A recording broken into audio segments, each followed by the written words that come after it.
Ahmed Aziz's Epic Year, Chapters 18 and 19. Chapter 18. A surprise pep rally was the only thing worse than a regular pep rally. Plus, big surprise, I wasn't feeling very peppy. There should be a law against forced enthusiasm. We filed into the gym and filled the bleachers. The unexpected mid October cold wasn't enough to cancel the rally, only to move it inside. People never know when to give up. I was squeezed between two guys who seemed as excited about the pep rally as the cheerleaders on stage. They were up on their feet in unison with every cheer, and when they sat down, the bleacher bounced, lifting me off my seat. Dad's preparation for surgery included green smoothies that smelled like gasoline and long walks, forcing us to get in shape with him. The smoothie tasted like it smelled, and my stomach churned. I scanned the crowd for a friendly face, a familiar face, while I bounced up and down at the whim of their cheers. Carl was on the gym floor in charge of the microphones and the sound system. For a change, he didn't look like he knew what he was doing. I could have helped him if I was sitting closer. I could have turned the volume down as well. Across the gym, Ari sat in front of the bleachers by himself. Disability access isn't always disability access. I understood what he meant. Cheerleaders threw their pom-poms in the air, the band played and stomped their feet. Someone in a beaver costume ran up and down the gym, flapping his or her its arms to get us to cheer. If an alien spaceship landed, they'd take off immediately, not interested in a population with subpar intelligence. They introduced the team. Basketball, maybe? Football, perhaps? Hockey could be? One by one, each member walked in with a parent next to them. The parents' proud smiles obvious even from the last row. The first player they announced had a 4.0 grade point average and was on 3 different teams. I recognized him from the Student of the Month segment of Morning Report. On the first day of school, they showed videos of him building houses in South America over the summer. Beaming mom and dad walked in, holding hands. I kid you not. I think mom would die of a heart attack if I asked to hold her hand. See, I was doing her a favor. The crowd cheered and they lifted their combined hands in victory. But the game wasn't until that weekend, so I don't know what victory they were celebrating. The microphone squeaked. Carl needed to adjust the sound mixer. So and so volunteered at the animal shelter. Cheers! So and so raised money for the homeless. Cheers! Jack Hansen, they announced. The crowd cheered, and Jack walked in. Jack, they said, had a 4.0 grade point average and had the biggest following on Connect. He walked in with his science teacher. The teacher tried to hold Jack's hand in that sign of victory, but Jack flicked it away. They didn't run in unison to their folding chairs like the others. They walked quickly, and he sat down. The seat next to Jack was the only empty one on the gym floor. Even if Dad was in the hospital, he would have managed to be there to hold my hand and run through the gym, to make sure I wasn't the only one with an empty seat next to me. The band stomped around again, the cheerleaders threw their pom-poms again, and the beaver flailed its arms again. A screeching sound made the entire audience turn to look, only to see Jessica pulling up a chair next to Ari, right in the middle of the assembly. Ari looked embarrassed. Jessica didn't notice. The two of them pretended to throw up when the band went by, not bothering to spell out the school name when the cheerleaders instructed them, and they didn't move when the flailing beaver got everyone else up. Kindred. They saw me across the gym, and I pretended a knife was stabbing me. I met my best friend Adam in 2nd grade when we were the only two who hated recess. Hating something in common can make friends as easily as liking something in common, I hoped. Ari and Jessica fake stabbed themselves back. Chapter 19. I was somewhat prepared for class. If anything deserved a pep rally, that was it. I held my breath, hoping the first turn wouldn't be mine. I have to step out for a minute. Get yourselves into your groups, and if I'm not back soon, start the discussion, Mrs. Garter said. It felt like she was speaking directly to me. She had moved her laminated face farther down the maze on the board.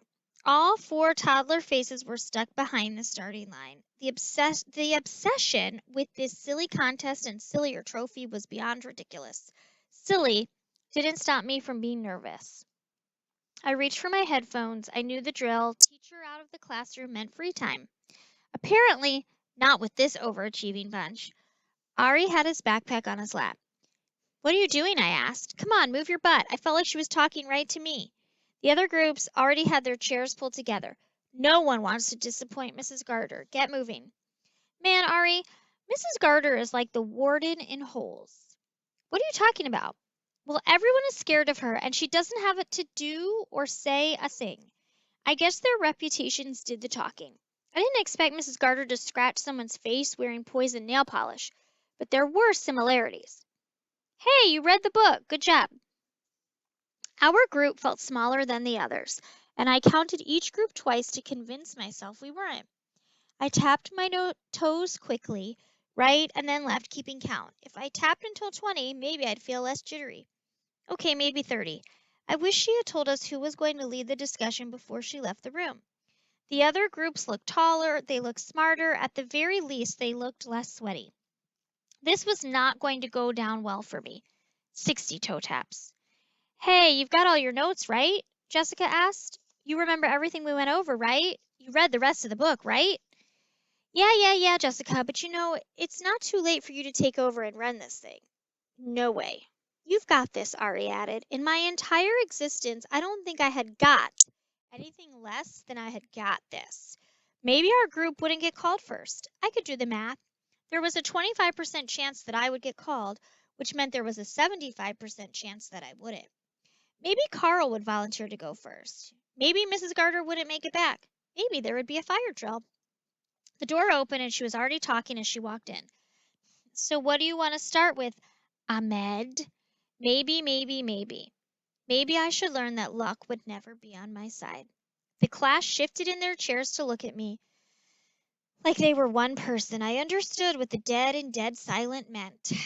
I swung my legs to the side. They were jelly. As I pushed myself up from my chair, I looked at my arms, amazed they were able to lift me. I felt like I was floating above, looking down at myself, and I didn't look great. My hair, never my tamest feature, looked electrified, a la Einstein, if Einstein was a skinny brown boy with curly hair. I looked tiny and sweaty and shaky, and somehow like a giant too big for my chair. A tiny giant like the Hulk just before he ripped through his clothes. Somehow those trembling twig-like legs held me up, and like a miracle I began to speak. But I was definitely no Einstein. I knew there were things we had decided to talk about. Something about fate and luck. I looked at my notes, but they were jumbled and foreign. I put them down. Today, I thought we would focus on Stanley, the main character. I heard Jessica release her sigh. Holes is all about Stanley. His whole family, going back to his great-great-grandfather, had a curse placed on them. Because of the curse, Stanley is accused of a crime he didn't commit. He's then sent to Camp Green Lake, where he is forced to dig a 5-foot hole every day as punishment. I paused, not for effect, but to give myself a moment to think. I could hear the clock tick like school clocks do. It's no coincidence the word tick describes clocks and bombs. Both felt like a countdown to an explosion. At Camp Green Lake, he had to adjust to a life very different from the one he'd known, I continued, dismissing thoughts of time bomb clocks. He had to leave his home where, like any of us, he was comfortable and loved. I faked a cough into my elbow to buy time. He was sent to a camp that was essentially a jail. He was the new kid, and Stanley reminds us how tough that is. There are so many reminders in the book about how difficult it can be as the new kid. Now I was officially rambling. Stanley spent the whole summer doing manual labor, and if digging a hole in the heat without much food and water wasn't hard enough, he had to do it with kids who were a lot tougher and meaner than him. If I didn't pause or take a breath, I could drown out the clock. I spoke faster. Even if every situation isn't as difficult as Stanley's, being new can be tough. As the new kid here, that stood out for me in this book. My voice started to get quiet, but I didn't let it. It occurred to me in that moment that could be why Mrs. Garter spoke the way she did. Maybe she had to push out her last words before she lost them. Maybe adults had to fake it too. My thoughts about Mrs. Garter were interrupted by Mrs. Garter. That's a great place to start, Ahmed. Tell us what you mean, and then we can open it up to the class. Well, Stanley is surrounded by kids who are criminals. I picked up speed and volume, encouraged by the possibility of opening up the discussion to the class, and he doesn't fit in. He's there because of a combination of a mistake, bad luck, and possibly a curse. He's not supposed to be there. He doesn't deserve to be there. I could have been talking about myself. Even with everything he's going through, his worries are the same as ours. He wants to fit in. He wants the other kids to accept him and like him. He wasn't as worried about surviving camp as he was about making it through the day. Without expecting to, I had let everyone see how nervous I was about being the new kid. Great. But hey, it's like Stanley says, I added, trying to make things lighter than they felt. The first hole is the hardest. So I guess it does get easier. A girl with a mole in the center of her forehead like a bindi raised her hand. Sarah fought with Mom once because she wanted to wear a bindi. Mom argued it wasn't right to use other people's religious traditions because you liked the way they looked. Sarah spent days mad, complaining we weren't American enough, and now we weren't Indian enough, ignoring Mom's explanation of culture versus religion. The girl with the hand raised coughed impatiently, interrupting my bindi thoughts. Was I supposed to call on her? I suppose anything was better than babbling on, so I did. Someone else in the book, she said, I don't remember who, said the second hole is the hardest. And then someone else said that the third hole is the hardest, and the fourth and the fifth. Does that mean it never gets easier? That's a good point. Does anyone have a thought about that? Mrs. Garter stepped in and pointed to a boy in the front row, but I didn't give him a chance to answer. I think the author is trying to say that it's all about perspective. You can sit back and be a victim. Every day and every hole can be harder than the one before.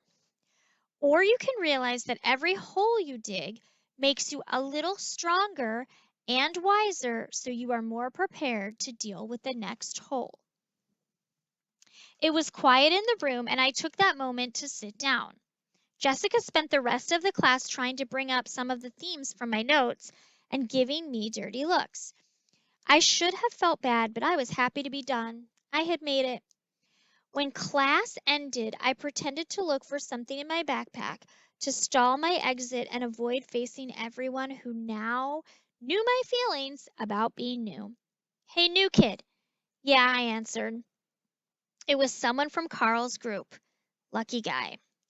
I saw Mrs. Garter's head turn and freeze in the way adults do when they're pretending they're not listening. But they are.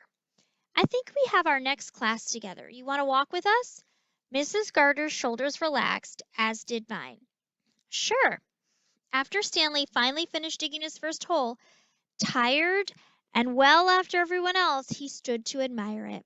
When I read it, I had thought it was ridiculous, but now I got it. I was proud of my first hole, too.